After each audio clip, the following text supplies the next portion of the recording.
प्रेरणादायक कहानी। एक बार की बात, एक छोटे से गांव में एक गरीब किसान अपने परिवार के साथ रहता था। किसान की एक ही इच्छा थी कि उसका बेटा बहुत पढ़े और एक दिन बड़ा आदमी बने। किसान का बेटा पढ़ाई में होशियार था, लेकिन उसे मेहनत से बहुत डर लगता था। वह हमेशा छोटी छोटी मुश्किलों से बचने की कोशिश करता था। एक दिन किसान ने अपने बेटे को समझाने के लिए एक कहानी सुनाई। उसने कहा, बेटा, एक समय की बात है, एक बड़ा राजा था जिसने अपनी प्रजा को परखने का एक तरीका सोचा। उसने अपने राज्य के मुख्य रास्ते पर एक बड़ा सा पत्थर रख दिया और छिपकर देखने लगा कि कौन उसे हटाता है। वहाँ से कई अमीर व्यापारी, राजकुमार और नगर के बड़े बड़े लोग गुजरे। वे सब उस पत्थर को देखकर गुस्सा करते, लेकिन किसी ने उसे हटाने की कोशिश नहीं की।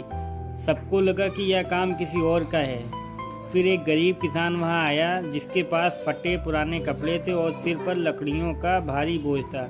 किसान ने देखा कि रास्ते में बड़ा पत्थर है, जिससे किसी का नुकसान हो सकता है। उसने अपनी सारी ताकत लगाकर पत्थर को रास्ते से हटा दिया।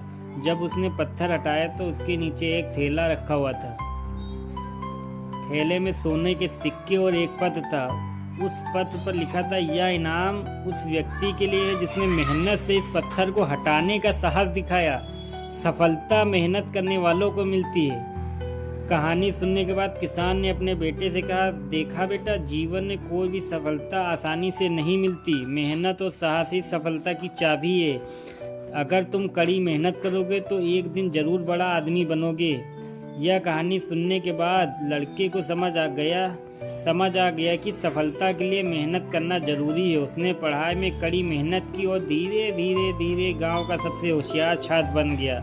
कई सालों बाद वह एक सफल व्यक्ति बनकर अपने परिवार का नाम रोशन किया। तो दोस्तों, इस कहानी से हमें यही शिक्षा मिलती कि कड़ी मेहनत और साहस ही सफलता की चाबी है। अगर आप मेहनत करने से डरेंगे नहीं तो एक दिन सफलता जरूर आपके कदम चूमेगी।